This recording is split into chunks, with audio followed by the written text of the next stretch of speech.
We're live. خير إن شاء الله.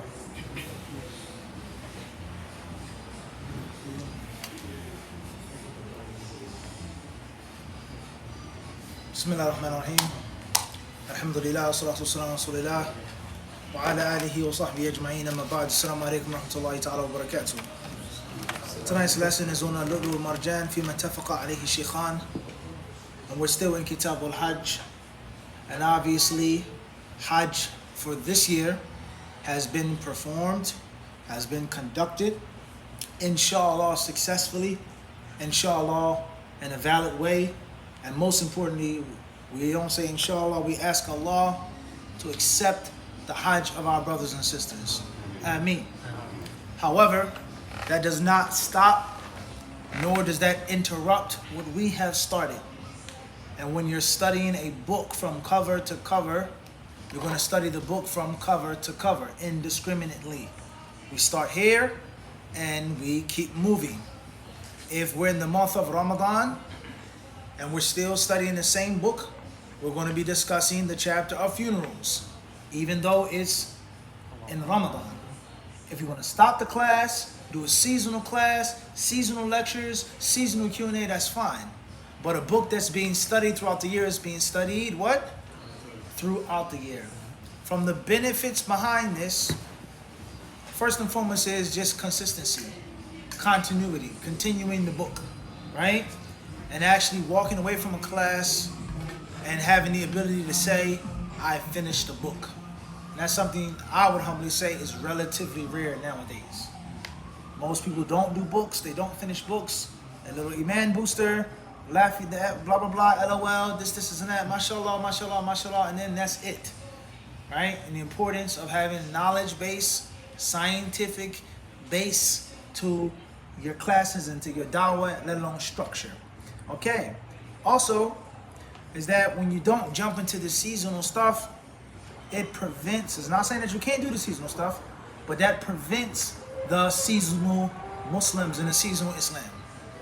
So Dhul Hijjah time, just talk about Dhul Hijjah. Dhul Hijjah, Dhul Hijjah, Dhul Hijjah, Dhul Hijjah. That's it. 10 days, fasting, etc. And that's a good thing. And that's authentically reported. But it supports the pop-up shop Islam. In Ramadan, for 30 days, everything is about fasting, the breath of the fasting person, the 10 nights, etc., etc., etc. And that, in reality, that supports the what? The pop-up Muslim practice. Whereas, we're showing and teaching the people is that this is a consistent thing, right? It isn't a costume that I'm wearing. It's how I dress every day. And of course, you do other things on the side for people that are seasonal. There's nothing what? Nothing wrong with that. But the Tulab Ilm, the formal classes, the structured classes, they are to be what? Continue. So we're studying Kitab al-Hajj even though Hajj is done, because we started it before Hajj had started. Everybody clear on this? And obviously Kitab al-Hajj is one of the longest chapters in fiqh and in this book. So we're going to be on Kitab al-Hajj for some time. Right? Everybody clear on this? Inshallah ta'ala. All right. So chapter number 84, it says, Babu Jawazi Dukhuli Mekkata Bighayri Ihram. Hadithu Anas ibn Malik radiyallahu anhu. You reading along with me? أين كتابك؟ اللؤلؤ والمرجان. ليس عندك؟ لا. كيف؟ وأنت طالب علم؟ أبير عندك؟ PDF عربي؟ إنجليزي؟ اثنين. خيرا إن شاء الله. المزمل. يا أيها المزمل. أين الكتاب؟ ليس عندك؟ طيب. خيرا إن شاء الله. Chapter 84, Hadith Anas ibn Malik radiyallahu anhu أن رسول الله صلى الله عليه وسلم دخل عام الفتح وعلى رأسه المغفر فلما نزعه جاء رجل فقال إن ابن خطل متعلق بأستار الكعبة فقالوا اقتلوه. Chapter 84 says entering Mecca without ihram is permitted. Hadith 862 is narrated by Anas bin Malik, may Allah be pleased with him. Allah's Messenger ﷺ entered Mecca in the year of its conquest, wearing an Arabian helmet on his head. And when the Prophet ﷺ took it off, a person came and said, Ibn Khatal is holding the covering of the Kaaba. The Prophet ﷺ said, kill him. So the chapter heading says the permissibility for a person to enter Mecca outside of the state of ihram, to visit, to buy, to sell, to seek knowledge, to get married, etc. As far as if you're going to Mecca with the intention of Umrah or Hajj, then you must be in the state of ihram. Outside of that, it's lawful to enter and exit Mecca not being in that state. That is the chapter heading, and that is the fiqh ruling being discussed. And as you can clearly see, the permissibility or lack of permissibility, impermissibility of entering Mecca with or without ihram is something which is going to be what? Year round. This is also proving the validity of the theory, is that you're going to benefit from studying this stuff inside and outside of a Hajj time. And the only way that you're going to truly be able, have the ability to do something properly is when you prepare ahead of time. And that's another problem with the seasonal pop-up shop classes. They only talk about it during Ramadan a week before, whereas the people need preparation before, right? That way you can do it instinctively in second nature. So it's lawful to go inside of Mecca, to enter Mecca without a what? Ihram, based off of this chapter heading. Now, that's the fiqh ruling. The connection of the fiqh ruling to the hadith, where do we find that? What's the relation? Mal munasaba bain al-babi wal hadith. What's the link? The chapter heading is to get your mind prepared. It's the appetizer, getting your palate ready for the main course, and for you to enjoy the main course. So the hadith is the main course. The appetizer is the chapter heading. The permissibility of entering Mecca outside of or without ihram. What is the link between that and the hadith? What's the highlighting point? The shahid. Wajhu shahid. What's the dilala from the hadith? Prophet entered in the year of his conquest wearing an Arabian helmet on his head. So it didn't say that he entered, He had on a helmet. Right, so he wasn't necessarily performing, he wasn't in ihram, right, because he had a helmet. The muhrim is not allowed to cover his head. He cannot wear a hat, a stitched hat. You're not allowed to wear a turban when you're in state of ihram. Wearing the helmet, meaning he entered Mecca what? Without ihram. That's the link between the chapter heading and the hadith. Everybody clear on this? Moving forward. An-Nawawi rahimahullah ta'ala, he says regarding this chapter, he says, هذا دليل لمن يقول بجواز دخول مكة بغير إحرام لمن لم يرد نسكا سواء كان دخوله لحاجة تتكرر أو تكرر كالحطاب والحشاش والسقاء والصياد وغيرهم أو وغيرهم. He says كالحطاب أو الحشاش أو السقاء أو الصياد. He says here, this is a proof for those who say is that it's lawful to enter Mecca without ihram as long as you don't intend nusuk. And what's meant by nusuk is Hajj, Umrah, or the two. He says regardless whether you have to keep going back, your entry into Mecca is repetitive, reoccurring, or just one time. There are those who handled things in Mecca back in the day, those who carried wood, those who brought goods, those who brought water, right?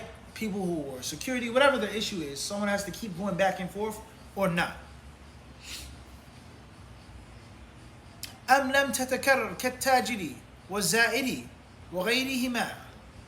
Or is this a one-time thing? Understand the difference? Someone has to keep going in and out of Mecca daily, or someone who's visiting once a year or twice a year just to visit. It doesn't matter, he says. Norway states. سواء كان آمنا أو خائفا. Regardless whether the person is under the safety and the protection of the Muslims, he has aman, or he's running, he's fighting, whatever the case may be. He doesn't necessarily have to be in the state of ihram to enter Mecca, as long as he doesn't want Hajj or Umrah. Norway then states, وهذا أصح القولين للشافعي وبه يفتي أصحابه. And this is the strongest version of Imam Shafi'i's school, of Imam Shafi'i's opinion, is the Asahul Qawlain, meaning he said two things at two different times. And the most relied upon version, the most relied upon riwayah is this one. And this is the fatwa given by his clients, his disciples, those who are around him, the Shafi'i jurists. والقول الثاني لا يجوز دخولها بغير إحرام إن كانت حاجته لا تتكرر إلا أن يكون مقاتلا أو خائفا من قتال أو خائفا من ظالم لو ظهر ونقل القاضي هذا أو نحو هذا عن أكثر العلماء. He says in the second view, the second opinion of Imam Shafi'i is that it is unlawful to enter Mecca without ihram if a person's need isn't reoccurring. If it's a one-time thing, you can't. As far as the security guard, as far as those who handle maintenance, those who clean, those who do sanitation, those who have to come in and out, in and out, in and out, daily basis every 2 days, if it isn't like that, then the second view states is that it is unlawful unless a person is muqatil, fighting, khaif, or running from someone trying to take his life, some type of wrongdoer or some type of oppressor, etc. Qadi Iyad, he says, or he quoted that most of the ulama held that view. Wallahu ta'ala. Moving forward. And then when the Prophet ﷺ said about Abdullah bin Khatal, he was grabbing and holding the covering of the Kaaba, and the Prophet ﷺ said, without any mercy, without any hesitation, uqtulu, kill him. What's meant by that, and why did the Prophet ﷺ order for that man to be killed? قال العلماء إنما قتله لأنه كان قد ارتد عن الإسلام وقتل مسلما كان يخدمه وكان يهجو النبي صلى الله عليه وسلم ويسبه وكانت له قينتان تغنيان بهجاء النبي صلى الله عليه وسلم المسلمين. As far as the Prophet telling the Sahaba to kill him, to execute him, to exterminate him, he says, then the scholars say it was because of the following reasons. Number one, he himself had left Islam and he had killed a Muslim. He made apostasy and he violated the sanctity of another Muslim, a Muslim who used to serve him. He had a Muslim servant, he left Islam and he killed that Muslim. And he also used to disrespect the Prophet ﷺ. He used to slander the Prophet ﷺ. And he had 2 women that would sing and make poetry, disrespecting the Prophet ﷺ and reviling him and the Muslims. فإن قيل ففي الحديث الآخر من دخل المسجد فهو آمن فكيف قتله. Now, that's what the scholars of Islam say why the Prophet ﷺ ordered for his execution. As far as the other issues, we're not going to get into all of that right now. We always get into that, but we're not going to what? We're not going to get into that right now. The concept of what does Islam say about killing? What does Islam say about violence, right? What are the dynamics? What are the parameters? What are the rulings of bloodshed in al-Islam? We're not going to get into that right now. That's why the Prophet ﷺ ordered for him to be killed. Bottom line. Moving forward. There's a problem here in this hadith. And that is, it states in another hadith, is that whoever enters the masjid is supposed to be in a state of what? Safety. He's supposed to be amin. It's in Mecca. No one is supposed to be hunted down. No one is supposed to be retrieved or grabbed or snatched up there in that sacred place. So how did the Prophet ﷺ say, after he clearly heard that he was holding on to the covering of the Kaaba? What could be more sacred than that? Right? How did the Prophet ﷺ say, kill him? He says, فالجواب أنه لم يدخل في الأمان بل استثناه هو وابن بصرح والقينتين وأمر بقتله وإن وجد متعلقا بأستار الكعبة. First and foremost, he was not included in the protection. It was an exception to him and others. The rest of the people, don't fight them, don't kill them, except for such and such, such and such, and such and such. So they were never under the Geneva Convention. Alright? That's first and foremost. We say we never signed the papers. The prisoners of war, we never signed the Geneva Convention. You can't blame us for war crimes, quote unquote. Obviously, a person is responsible for that which they agree with. And they're responsible for those that are included in that agreement. As far as if you're outside of that, then that's a different story, like a coverage plan. You don't have that what? That coverage. If you're a subscriber, and if you're not, then I'm on the side of the road, I'm cold, my car is broke down, my wife and kids are freezing, What are they going to tell you when you call the number, the hotline? They're going to say, what's your number? You have a phone number with us? If you're outside of the coverage, then we can't help you. It's just that simple. Moving forward. وأمر, he says, كما جرى مصرحا به في أحاديث أخرى, and that's mentioned in other hadiths. وقيل لأنه ممن لم يفي بالشرط بل قاتل بعد ذلك. And another interpretation or an answer is that he himself did not fulfill his end of the agreement or the bargain. He did not uphold the pact. Rather, he killed and he murdered after the peace agreement, so therefore, his blood meant nothing afterwards. Moving forward.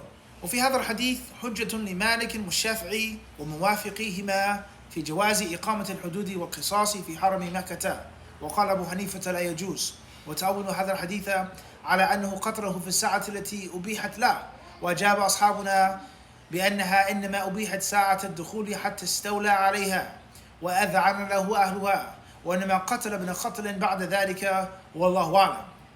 He then states, and this hadith is also a proof for Imam Malik, Imam Shafi'i, and the scholars who agree with them with regards to the permissibility of establishing the hudud inside of the sacred area of Mecca.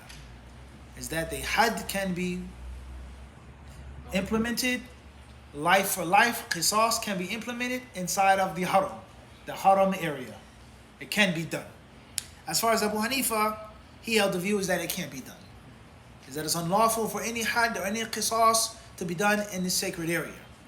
And their response to this hadith is that the Prophet ﷺ only did this during the hour or during the period of time in which it was lawful for him to fight, like we previously explained a couple of weeks ago.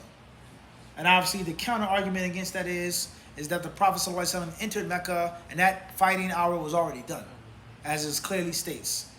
Allah did not allow anyone to fight except for me, a short period of the day, etc., etc., etc. That's done. Then Abdullah bin Khattab is there, hiding. Moving forward. واسم ابن خطل عبد العزى. وقيل أو وقال محمد بن إسحاق اسمه عبد الله. وقال الكلبي اسمه غالب بن عبد الله بن عبد مناف بن أسعد بن جابر بن كثير بن تيم بن غالب. وخطل بخاء معجمة وطاء مهملة مفتوحتين. قال أهل السير قيل سعد بن حريث والله أعلم. And then he mentions the name of Abdullah ibn Khatl and his genealogy and his lineage, and how the scholars of genealogy, the scholars of Sirah, they differ on his exact name. And once again, which is very interesting, we see this mushrik man, his name being Abdullah, and some of his ancestors' name and his genealogy being proving that Quraysh and the other Meccan tribes and clans, they worshipped Allah. They were mushrikun, and they were not absolute deniers and rejectors of Allah. And that is not the proper understanding of Tawheed, to acknowledge who Allah is, and that's it. It's deeper and more than that. Moving forward. Khairan inshaAllah ta'ala. There are other versions of this hadith with regards to the Prophet ﷺ's turban, what color it was, what style it was, and those versions are not mentioned in Bukhari and Muslim. Naam. So we only mention it in the Sharh of Muslim with regards to wearing a black turban, and is it permissible and is it lawful for a person to mention or to wear a black turban. Khairan inshaAllah ta'ala. Alright, let's move forward to the next chapter. Chapter 85 says, Babu Fadl al-Madinati wa du'a al-Nabi sallallahu alayhi wa sallam fiha bil-barakati wa bayani tahrimiha wa tahrimi saydiha wa shajariha wa bayani hududi haramiha. Inshallah ta'ala, chapter 85 says, superiority of al-Madinah and the invocation of the Prophet sallallahu alayhi wa sallam for Allah's blessings for it, and the boundary of its sanctuary and prohibition of hunting in it or cutting its trees, etc. We'll take this in the next class. Allah subhanahu wa ta'ala surely knows best, and with him is all success.